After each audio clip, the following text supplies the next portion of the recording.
I have been pregnant now 6 times, and I have 2 living children.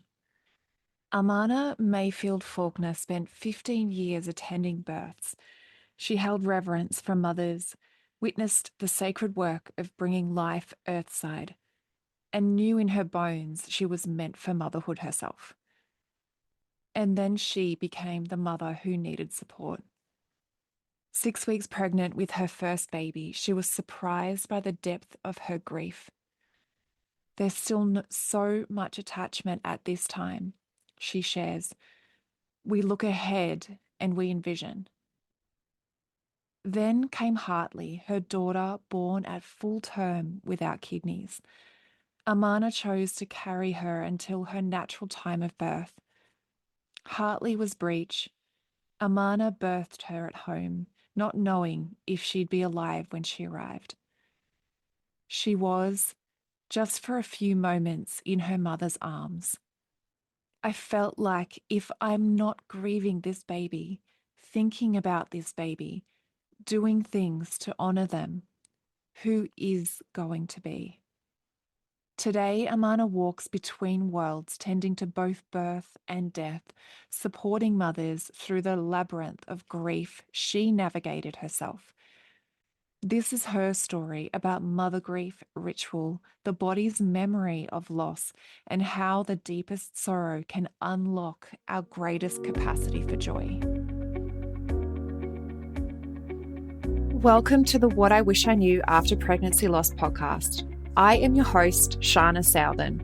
I am an angel mum, a rainbow mum, a pregnancy loss practitioner, and trauma-informed coach. I created the Institute of Healing Through Pregnancy Loss out of my own experience with loss in the hopes to provide understanding and healing, educating people on pregnancy loss, and creating more women or men in trained support roles. In this podcast, I hope to shed light on what I wish I knew in relation to pregnancy loss, opening up the conversation, breaking the stigma, and bringing real-life stories plus guest experts. Thank you for being here with me today, and let's dive into today's episode. Welcome to the podcast, the intersection of pregnancy loss, fertility, trauma, and purpose, having the conversations that should have been happening all along. Today, I have with me Amana Mayfield-Faulkner. Amana walks between worlds, tending to both birth and death, supporting women in their grief, having walked the labyrinth of grief herself. Welcome and thank you for joining us, Amana. Yeah, thank you for having me. I'm happy to be here. You're so welcome. I've loved connecting with you outside the podcast. So I'm excited to have you here today and the beautiful work that you do. But obviously, I feel like most of us in this support role has been through an experience ourselves to get to where we are and to how we support those women today. So did you want to share a little bit about your story? Sure. Yeah. So I'm a woman who always knew I wanted to be a mom. Like since I was a little girl, knew that motherhood was something that I wanted and yearned for. And I started attending births 15 years ago now, because I always took care of babies and then started attending births with the practice of midwives and supporting moms like for years since I was in my teens and supporting moms in a different way than I do now, but just always had a love and reverence for mother and the archetype of mother and that we birth these babies. And then I was so excited when I met my person and we got married and we're open to having children right away. I have been pregnant now 6 times and I have 2 living children. So that feels like we're not going to go into each story right now, but I held life in my womb 6 times. And the first baby, she was an early birth. I say she, but I don't know. She was at 6 weeks. And at that time, that was just really so hard for me. It's amazing how 6 weeks, there's still so much attachment at that time. And we look ahead and we envision, and I was a little bit surprised at that, the grief that I felt with that first baby who died.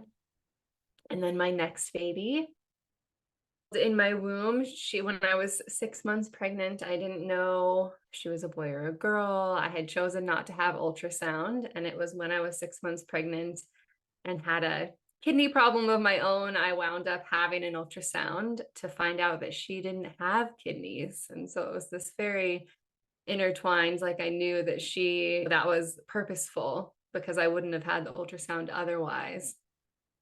And I chose to continue that pregnancy until it was her natural time of birthing, and she was breech, and I birthed her at home, and I wasn't sure if she would be alive when she was born, but she was, just for a few moments in my arms, which was so beautiful and excruciating and painful. And I took that next journey into the underworld of grief.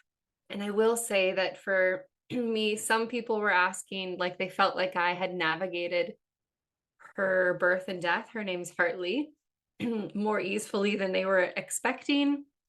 To me, I didn't feel like it was that, but because I was first really initiated into the realm of death and grief when my first love died when I was 25 and he was 26. And that was the first super disorienting down into the underworld. Feel like I'm never gonna be in the light, never gonna smile, never gonna be happy again. And because I'd had that experience once before, and I've talked to other women who've had a series of deaths or losses, the next ones, it's not that they're easy, but I could see or know that I would rise again from the darkness. And after Hartley came my son, who just turned 9. And then I had 2 more early births after that, one at 11 weeks and another one at 6 weeks. And then I became pregnant with my daughter, and she's 5. It's so beautiful. Like you said, it's the both sides of that. So I want to acknowledge you for sharing what you have. And I love what you have been through. I love how you call them births because even as early as they are, it's still a birth. And I think we can get so caught up in the fact that it has been this really challenging, maybe traumatic experience, that it's just so overshadowed by grief. But we have gone through that birthing experience as well. And our body is navigating postpartum, it's navigating all of that, as well as then on top of that, we're navigating the grief. And similar to, not the same as your story, but my dad died when I was 19. So navigating really profound grief early on before experiencing the pregnancy losses, I was able to see, and like you said, you're able to know that you're going to go to the depths and you're going to hit rock bottom. You're going to be in the darkness and it's going to feel consuming and it feels like you're never going to come out of it. You're never going to be happy again. But you know that you can because you have done it before. And each loss is so different. So all of the stuff that comes along with it is so different, but it's not the be all and end all in that sense. We will go through it. It's emotion. We will hit rock bottom, but we can come up and we can rise again from that. And yeah, I just loved how peacefully and like you just spoke about your experience too. It's just like that you could just tell that there is that heartbreak, but there's also the respect and the love and the compassion for that experience too. Yeah, and grief isn't linear either, right? I also like to describe it like a spiral, and that sometimes you'll think that you're done with like that particular aspect of grief or like that level of darkness. And sometimes we think that we're beyond that. And then we circle back to it. Like for me, this year of 10 years since I birthed my daughter and she died in my arms, like that, it hit me a little differently than 7, 8, 9 did. And that's okay. And I took the time and space to honor that and be with the heaviness that I felt in that time. And also, sometimes people describe grief as waves, that there are these like little waves, but then there can be like an unexpected, really big wave that hits me. Yeah. And that grief is so unique to each of us as well. Yeah. And that's I was just talking about this yesterday as well. Like your body holds the memory of that grief as well. So we also have to honor that, like you said, as much as you feel like you've processed as much as you can in that moment, it doesn't mean that it's not ever going to come back. It's just something that we learn to live alongside in our life. There was a podcast interview that I did years ago now, and I didn't realize I did it on the day that I was told that my baby had no heartbeat. I hadn't realized the date. And on that interview, I just remember breaking down. I was just overwhelmed with grief and I didn't know why. I was like, I don't understand. I felt like I shouldn't be doing this now. I was in the middle of an interview, like I needed to try and hold it all together, but I couldn't. So I just allowed myself the space to go through what I needed to go through. And then when I jumped off, I realized I made the connection. I was like, Mm-hmm. oh, okay, this is what was actually happening. And I mentally had no idea what was going on. But physically, my body was like, I remember this is the day that Mm-hmm. I went through everything.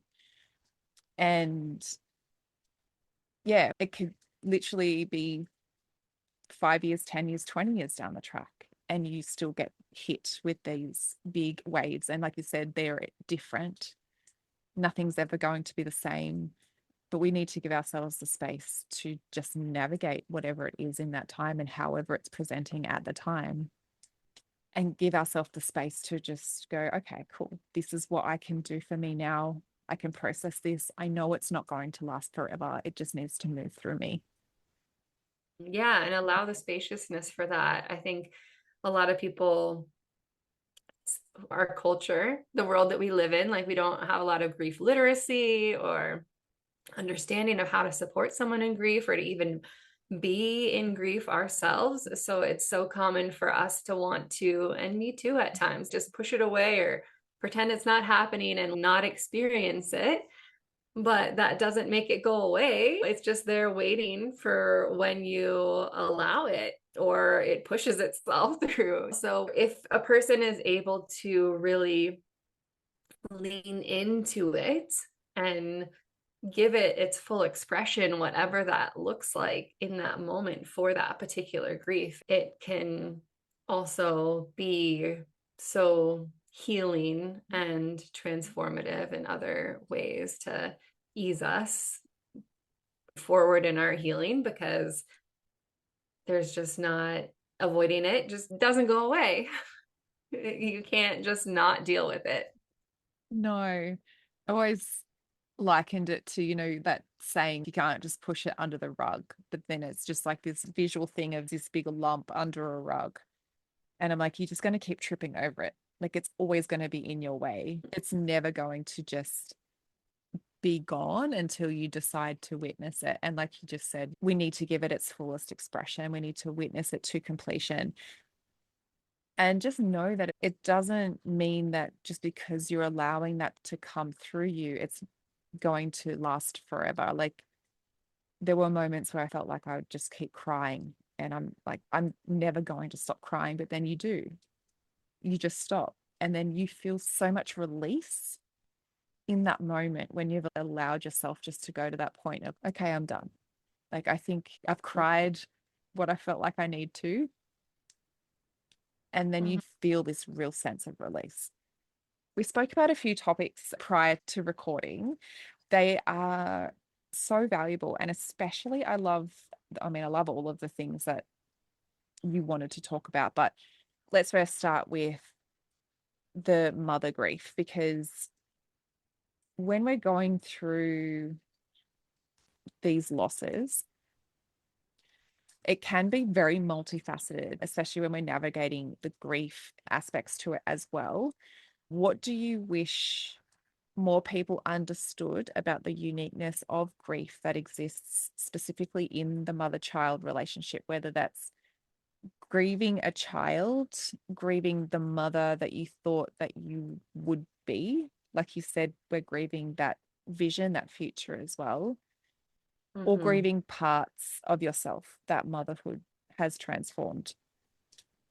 Yeah. So for me, I would love for more women to just even understand that there almost inherently is grief going from maiden to mother as a rite of passage that we go through. We transform, like we're our whole being, our physical, emotional, spiritual, the way that we see ourselves and fit within the world is completely transformed. We have physical parts of our body that change hormonally, we shift. And a lot of women don't even know that's a possibility. And then I hear women talking about it in new motherhood. Like, I didn't know that there was gonna, because we're also at the same time, we're so happy when we have this living baby and all of that. And yet there still can be grief when we have a living child and everything went the way that we planned it or wanted it to go. There is still this change that happens within us and this grief that needs to be honored, that our maiden self is, she's still a part of us because we lived her, and yet she's not who we really are now. We've shifted into this other way of being. And once you're a mom, you never go back. And whether that was a 6-week-old little wombling that died and you had an early birth, you're still a mother to that spirit baby. So I'm glad that I am seeing more women speak about it. There are some women even talking about doing like a maiden trip, like a journey to say goodbye and honoring their mother, that maiden self before they go into mother. And I think that's such a beautiful thing that some women are starting to understand and be aware of so that they can maybe do a last trip or something that they want to do that they know that is a very maiden thing to do that will be less easeful in motherhood. And also, I would like to speak to mother grief in terms of having a baby die, whether at 6 weeks, 7 weeks, whether it's after birth, whether you're 40 weeks pregnant and your baby dies in your womb. That grief is also something that we don't talk about a lot. It can feel invisible. I know even for myself, I felt if I'm not grieving this baby, thinking about this baby, doing things to honor them, who is going to be? And also the people around me, there were some people that could hold that grief space and knew how to show up. And then there were people that said things not because they were trying to be hurtful. The comments about, oh, at least you got pregnant, or you can have another one, or the things that just really are not things I would ever recommend saying to a woman who is experiencing loss. I wish for more people to know about it, and also as women, how to support one another on our own path with our own grief. I think it's just important to bring awareness to it because when you get caught up in these experiences, there's so Mm. much that you feel like is just coming at you.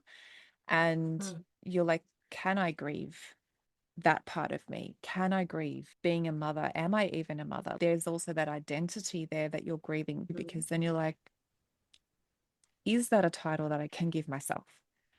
Where do I fit? You're also then grieving maybe social circles or things that once was part of your life. And then you're like, where do I fit now? Do I fit in these places anymore? And like you said, having a normal planned pregnancy with a healthy baby as an outcome, there is naturally grief within that experience anyway. So then when we're going through the loss experience, It's just these other nuanced elements that are added in, and then you're questioning so much about what you can grieve. And I think just having that awareness that it's there and it's a real thing and it is something that you can grieve. And like you said, women are recognizing it a little bit more and being able to create a little bit more space for themselves to honor that. Okay. Grief, it's complex. Mother grief, especially for women like myself, who my first two babies died. If you don't have a living child already, like you're talking about the title of mother, or like, am I a mother? I remember feeling those questions, but I also knew that I was, and I believe that we are. Most women go on to mother their babies in spirit. It just looks different than the way that we mother our babies here in this earthly realm. And so having a concept of that, or knowing that mothering exists, not just in the tangible physical way, but also to our babies in spirit, I feel is important. And there's also the other layered complexity of having a living child or having a pregnancy after a loss that I also experience, and that I mentor women who are going through it themselves. That is another, it just transforms. Pregnancy feels way different when you have that lived experience, knowing that this baby may or may not stay alive. This baby, of course, I would always hope that this is the baby that I get to mother outside of my womb, that they live beyond me, and yet I don't get to make that decision. And that can really shift the way that we interact with pregnancy, being pregnant, and having people ask, oh, is this your first? And oh, in the moment, do I want to? There were times where I felt like I had to or wanted to say, no, I have these other babies that came before. And then also knowing at times that I actually didn't want to share that with a stranger that was just asking this question in a lot nonchalant way, like not intending to go down that pathway.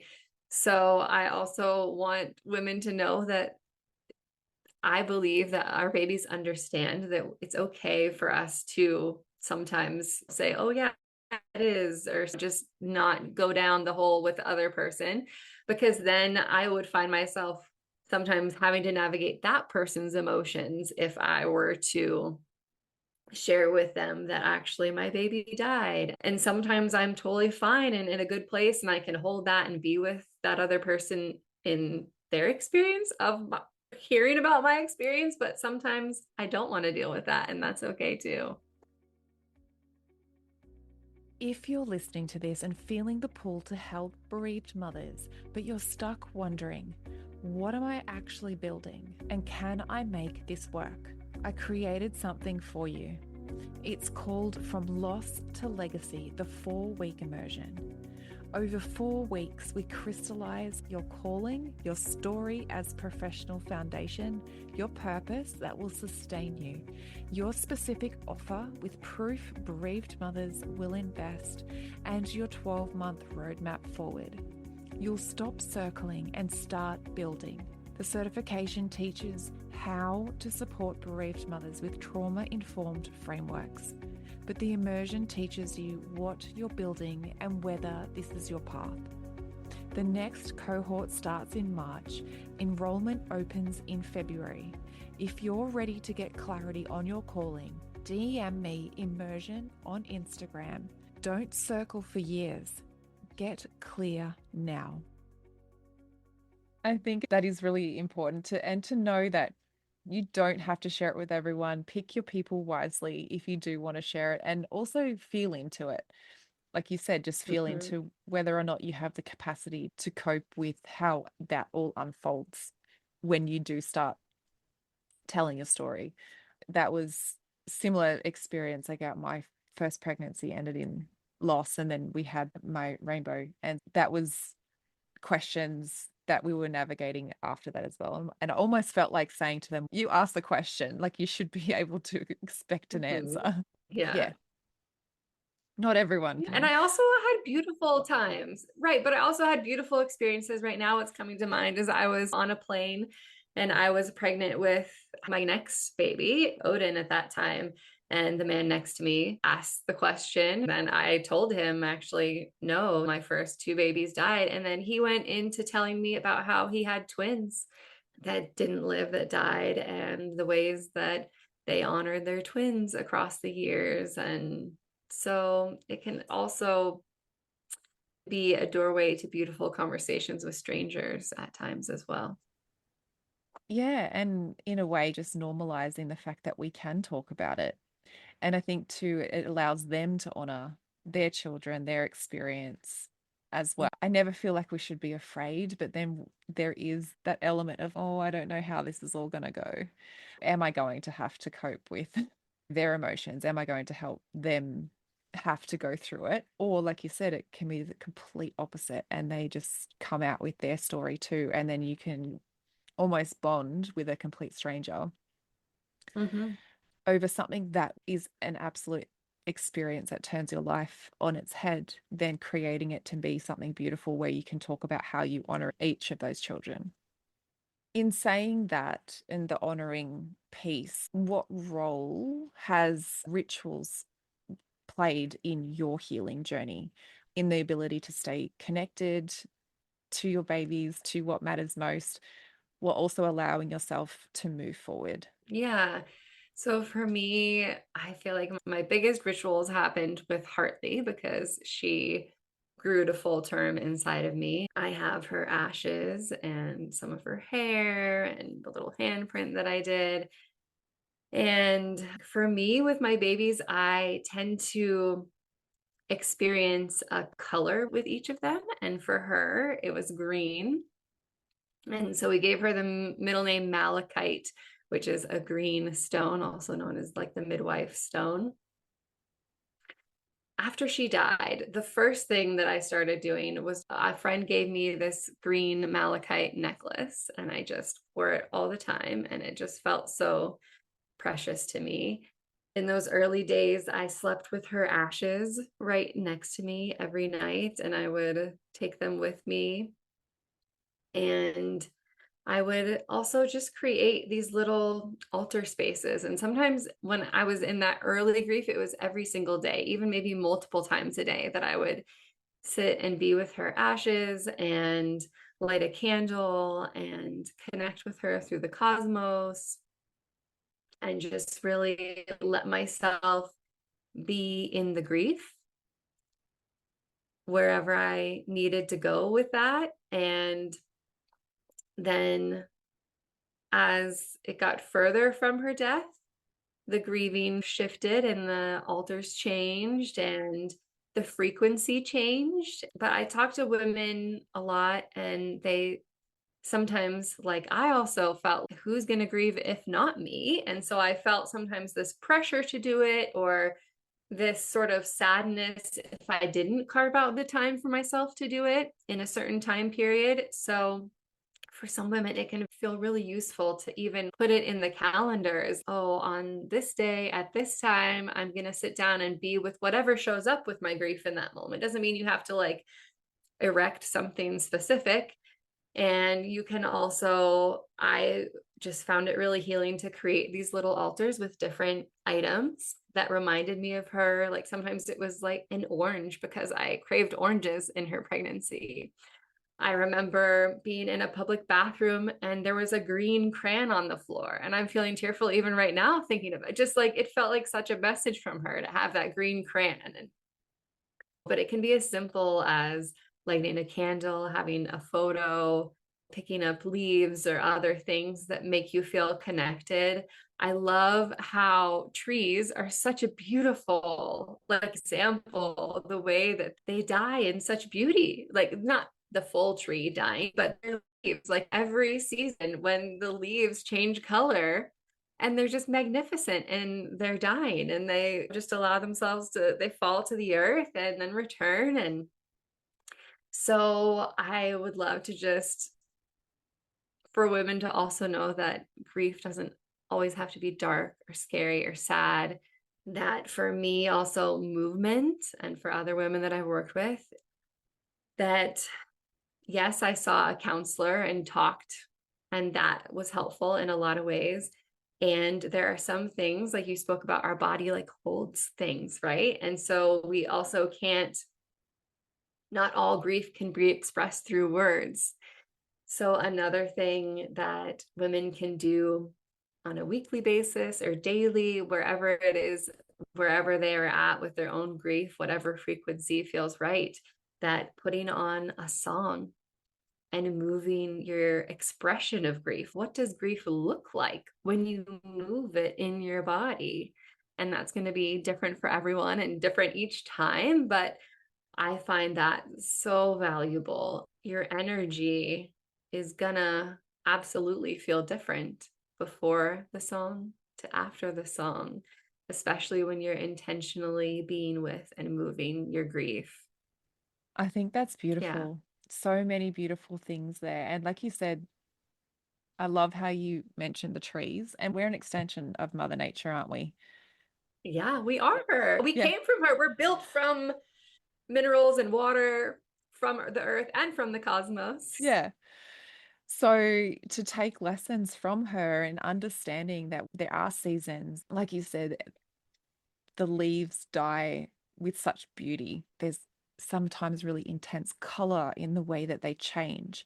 And then you see them fall off, but then it returns and it's beautiful. There's flowers in the spring. And if we allow ourselves to just go through those motions and allow it to be okay in that moment, because it will change just like Mother Nature. And there is beauty just like Mother Nature. And I loved that you said that, Mm-hmm. because that was the first thing that came to my mind. I was like, we are an extension of her in so many ways. Yes, and the way you're speaking about grief too also is making me think about some people in the realm of death and grief, like talk about grief more of like almost an archetype that like grief had her way with me, or letting her have her way with me rather than resisting. Because like we've spoken already, that resistance, it doesn't stop grief, it just changes the way that you're interacting with her. Yeah. And the movement piece, you could be moving, you could be dancing with her. And I feel like that part is so important as well. Not all the time can you rationalize grief. You can't talk your way out of what you're feeling. So there has to be that body element, that felt sense, that physical movement that we can allow that emotion, that feeling, that energy to be fully seen and witnessed and move by literally moving. And I think there is even women out there that do yoga specific for grief because of the movement Mhm. that we can create that allows those emotions to come out and to be seen.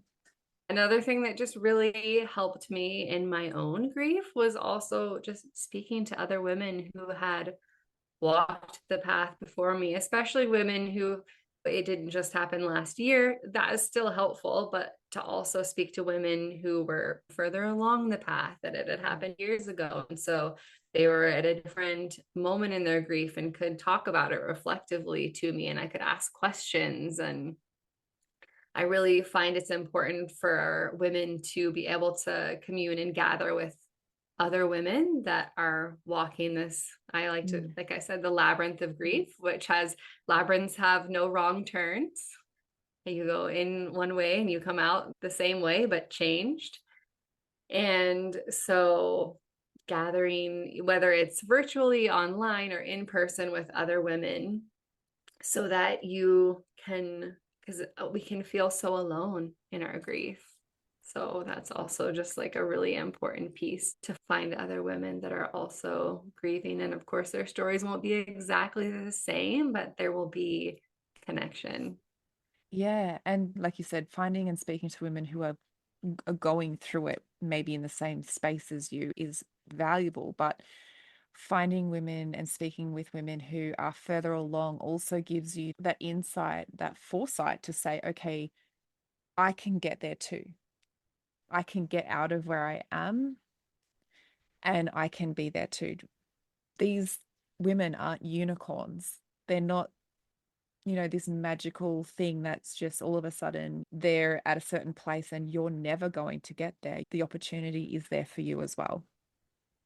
So I think it's valuable to be able to speak with women who are a little bit further along as well.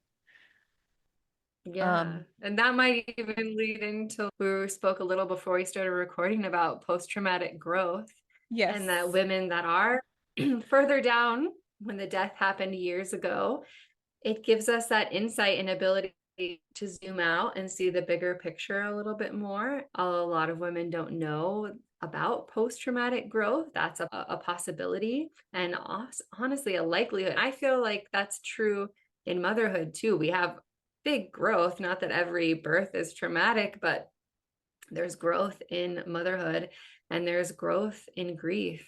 That grief can really bring into clearer focus what's really important to us. And we get crystal clear in a way and have a different interaction, maybe with the shoulds of the world, because we have this really concrete knowing and experience of death, and that death tomorrow is guaranteed to nobody. And that in our experience of grief and being in the depth, that then there's also, I've heard it described as this greater possibility into the joy. You might know Zenith Virago, she's in Australia. She speaks that grief and joy are the same. I'm not sure that I totally agree with that, but I definitely can feel how they're almost like two sides of the same coin. When we experience such a depth of grief, it somehow unlocks this ability for this greater joy. And also the experience for me mothering my children that came after Hartley. Like I'm a different mom. I'm a different kind of mom than I would have been to them had Hartley not existed, because it made their lives just that much more precious. Yeah, Yeah. I absolutely agree. And like you said, when you enter, you're not the same person when you come out after going through grief and Mm. allowing that growth because it's going to happen anyway. Don't resist it, allow it to happen. And like you said, I never had words to put to it, but it's almost like everything after loss, the joyful moments, the gratitude, it's just so much more intensified. A lady once said it's almost like you're living life in technicolor when you allow yourself to grow through that. And also, like you said, having that love for the child that comes after, it's just next level. I know mums love their children without a All doubt, moms. but it's like next level love. You just know, until you've gone through that experience, you can't explain it, but you just know that there's this depth that couldn't have been touched unless you'd gone through the losses prior.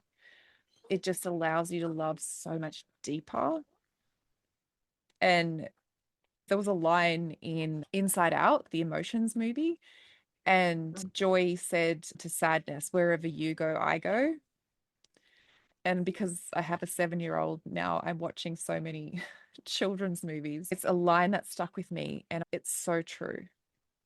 Like you said, it's almost like the two sides of the coin. When we do allow ourselves to open up to the post traumatic growth, to the possibility that it will change us and it can change us, and it can be so beautiful. We can reflect and we can have our loss and the trauma as part of the tapestry of our life, but not resist the growth that it can give us. Yeah, because there's going to be challenges in the experience, but there's also the growth and the beauty. Yeah, I love that. Did you want to share a little bit about maybe how you work with women and where they can connect with you and where they can find you? Yeah, thank you. So I work with women, both one-on-one, doing support, grief support, and also pregnancy after loss or mothering your living children. And I hold a once a month grief call called Mother Grief for mamas who have babies that are no longer earthside. And so that's a container where we can connect with other women and be with women who know, for lack of better terms, the feeling. And my handle on Instagram is Amana Be Love, as well as on Facebook and YouTube. And my website is amanabelove.com. And I also have a podcast, which I'm going to have you on the show. It's called The Heart of the Soul. And it's a storytelling podcast with women remembering what it means to be wild women walking this earth and sharing through the ancient ritual of storytelling. Yeah. Beautiful. Yes, I look forward to being a part of what you are creating as well and bringing storytelling.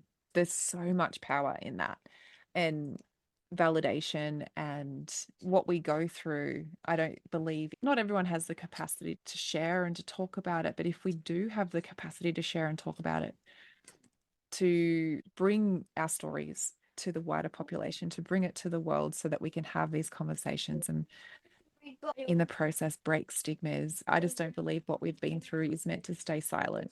No, especially death and grief, like those things need to be brought into the light and into the common awareness. Storytelling, I have found for myself, like hearing stories is the best way that I absorb and just receive the gifts that other women have to share. Yeah, it's one of the most purest ways to share our gifts, isn't it? It's almost like sitting over a coffee, having a coffee with a friend and you just talking and sharing.